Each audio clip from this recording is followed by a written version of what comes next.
sa question to answer, bilang po muna kayo ng 1 to 2. 1. Hindi ka na nagkakasolve na po. 1, 2, 1, 2, 1, 2. First question, sige, ito muna. Hindi, present ka? Or ano, basahin na lang? Yan. Sige, tanong. Present mo boy. Present mo. I-present.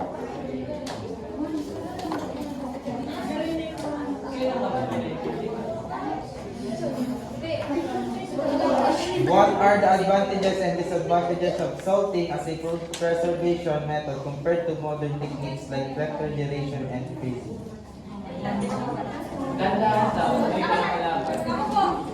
Konta. Yun. Ano ba? Huwag ka nakikita. So, ang advantage po ng paggamit ng salting is yung mura lang ang ginagamit. Mura lang ginagamit niya and then at the same time, puro salt lang ang ginagamit to preserve. Then, disadvantage naman niya is sometimes may tendency na pagka puro salt, di ba ang salt naman is nakakaroon ng moisture once na ano ng araw or madaling matunaw kasi nga salt. Yun yun. Naging ano yan, disadvantage.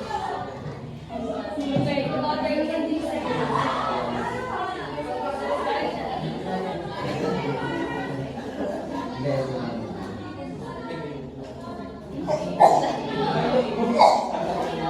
Thank you, David. I think the advantage of salting rather than sa refrigeration and freezing. Paupuin mo siya. Sa salting, yun nga, in addition lang sa bigas, mas mura and mas nakakatipid. Kasi syempre, kapag refrigeration, kailangan ng electricity.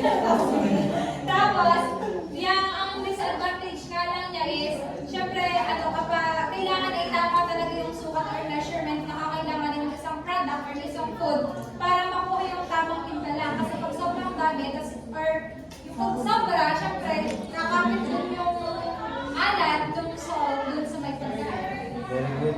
You may have visited. So, for the advantage ng salt, kaya ang advantages ng salting ay mas, kasi kapag gumagamit tayo ng salting, mas matagal na mas preserve yung pagkain. Yung pagkain, at saka mas nagiging malasa din.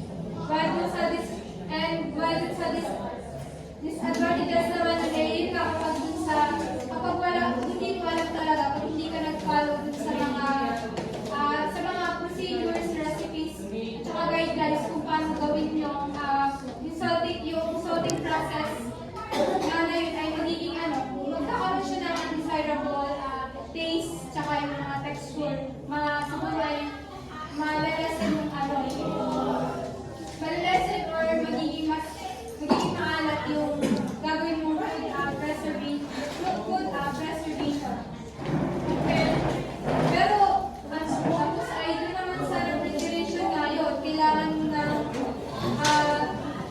mag-invest dun sa mga equipment na gagamitin mo kasi siya expensive compared dun sa nalagamit ng salting preservation. Thank you, very good. You may have visited. Next, number 1.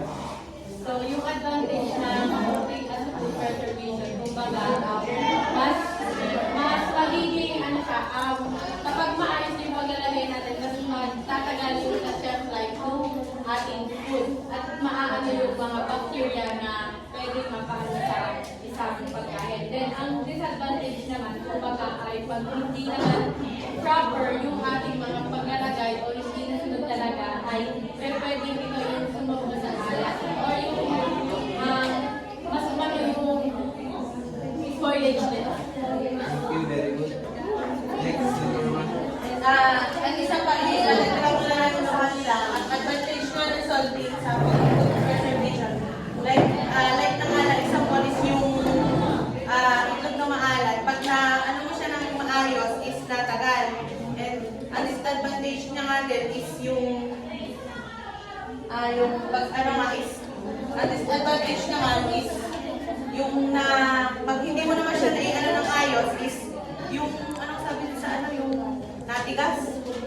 Tapos, sabi sa refrigerator and freezing naman, ang advantage naman is tatagalin pa niya yung buhay, and then naman ang disadvantage is nawawala yung mga aroma niya. Very good. Jexy. Jexy. Jexy. Number 1 guys. Number 2. Isip na po tayo sa number 2. Rapunzel. If you would practice this kind of a method, what kind of food and how do you balance your healthy diet? If I practice this kind of method, which is salting with preservation method, halimbawa ay sabay salting, siguro ay mag-focus ako sa fish. Tapos ay may tanong doon, how do you balance your healthy diet? Siguro ay kapag gagawin ko yung method ng dry salting sa fish, ako yung mag-consume, siguro ay para ma-balance ko yung diet ko ay right amount lang ng food yung aking setting. Lalo na ang bawa kung mga setting ko ay yung ginawa ko na dry salting ng fish. Right amount. Thank you, very good. Next is Jen. Same as natin said, housing is po ang aking gagamitin na method, but in addition po sa sagot niya na how can I balance my healthy diet is pwede po ako mag-add ng ibang food na ako consume para balance ang aking mga kain.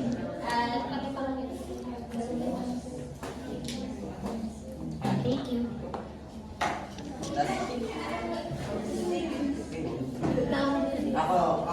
Kung ako lang magpapapiliin, ang pipiliin ko ay fish coating method kasi yun. Maganda din siyang gawin kasi madali lang siya gawin kasi at saka hindi pa rin siya madali gawin pero this method ay parang kapag lang ay apply mo na i-apply kasi alam naman natin ang bake ay maganda din sa katawan at through the limitation. Also, sa pamagitan kapag kakanin tayo nito dapat hindi may kasama din kamatis, sibuyas, gano'n para balance ang ating Very good, Jake. Next is Stella. Madali lang siyang gawin sa bagay, pero para sa balance naman, hindi naman siya sa pagkain siguro. Pagkain lang hindi dapat araw-araw siguro. Dapat pilitin lang para sa healthy diet. Bianca. Sa akin ay ang kind of yung sa salting ay kulay vegetable kasi vegetable madali siyang malanta kaya kapag di ba sabi niyo ang salt na ay nagpapakaroon sa salt diet so yun di ba balance din yung diet kasi at the same time ang may intake ko naman ay vegetable. Para po magkaroon ng recitation yung mga wala po nung kami nag-report. Bigyan po lang kayo ng chance na pumili po ng tanong sa recitation. So, ano pa gusto mo?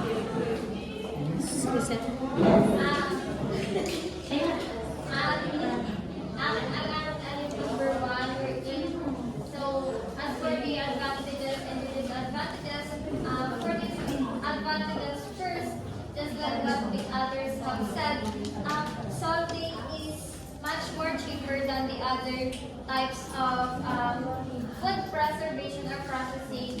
Wherein of course, ang kailangan mo lang dyan is salt. But one of its disadvantages is of course you have to balance the of how much amount of salt are you gonna put dun sa food na i-preserve or i-process mo. And I will have to put sa disadvantages. It is also mas madali siya compared to sa other sa tingin ko lang, it is much easier than the other food processing methods or techniques. Very good. Next. So what are the advantages of salting as a quick preservation method compared to other techniques like refrigeration and freezing?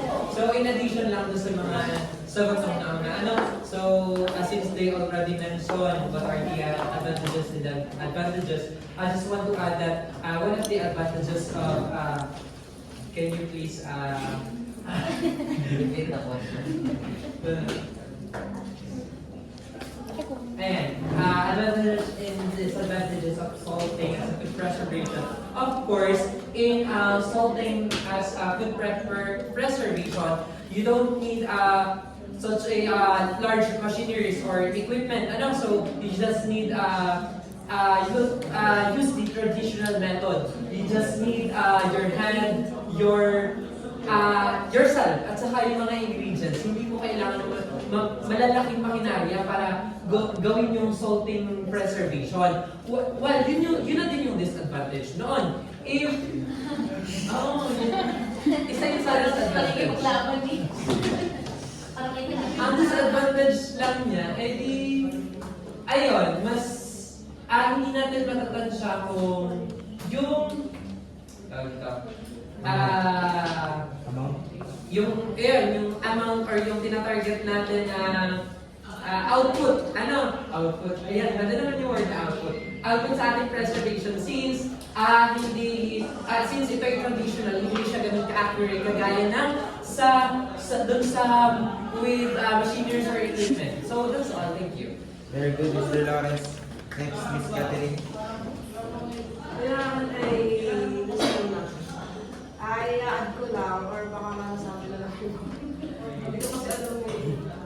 So yun, advantages ng yan sa topic na yan is yun, kagaya sinabi ni Lizelle, siya ay kung sa pag-prepare ng ingredients is sarap lang, mura lang. Then, syempre, doon sa process and doon sa product, siya ay nakakapag-long ng shelf life ng isang product. And also for the disadvantages, which is yung sa pagdating sa time and process, which is matagal, then hindi na tayo na method ng refrigeration and freezing na ilalagay mo lang na ayun, pagka refrigeration and freezing, pag kailangan mo siyang kainin, ilagay mo lang. Hindi na tayo na something na kailangan mo lang process tsaka mahabang time para makonsume yung sa product. Thank you, Miss Catherine. Very good. Mas malala. So, para maiba naman yung question number 2 yung sasagutin ko. So, if you would practice this kind of method in what kind of food and how do you balance your healthy diet? So,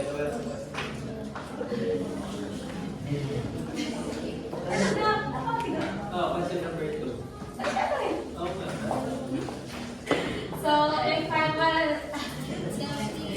if I were to choose what kind of food would I try with salting, it is salted meat since I want to try something new and medyo hindi siya familiar sa aming household. So, maganda na may try siya. And for the follow-up question, how do you balance your healthy diet?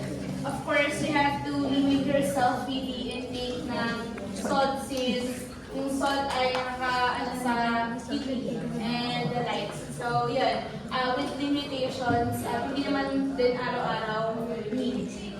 Very good, Miss Catherine. Ilang minutes na? So for me naman yung question number 2. Question number 2, if you would practice this kind of method, what kind of yung method na gagawin ko para sa akin yung salted ko, yung baka lang sinasabi nila. Kasi more on sa amin, hindi kami sa fish ko. Minsan na nakatambak lang sa yung mga fish namin. So with that, parang mas gusto kong gawing method yung salted ko kasi yun, curious lang ako para mas ma-prolong yung shelf life ng fish.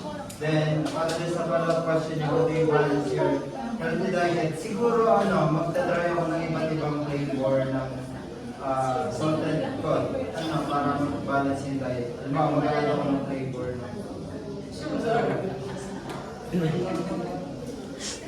Kasi, ano yung kusina, gagawin yung kusina para hindi na put more on salt. Kaya din natin para mabalance yung ayun lang. Very good, Mr. Maduan. Pero you are talking about the salted cod as a method lang. Pero ang salted cod po ay type po ng fish. Cod po. Product na yun. Ako. Yung dry salting. The dry salting. Tsaka paste. Next, Miss Kamal. Ayan, so aking masagutan din ay second question. You practice this kind of method in what kind of food will I eat? So, ang aking napili ay it's a paste coating method wherein you line sa salted eggs. Wherein, upon exploring your PPA, also the process on how to do or the step-by-step procedures on how to do the paste coating method. Kumbaga ay parang hindi naman common sa atin ngayon. And alam naman natin na yung salted eggs is rich of protein. But yan, so how do you balance your healthy diet? So syempre, alam naman natin na kapag nag-undergo siya ng salting method, such as the base coating method, ay magkakaroon siya ng high content of sodium or cholesterol din. So, yun, kaya kailangan na syempre kapag nakalagay na i-intake ng salted eggs ay may partner siya na onions or tomatoes. So, para mabalance yung flavor and also yung nutrient content of specific.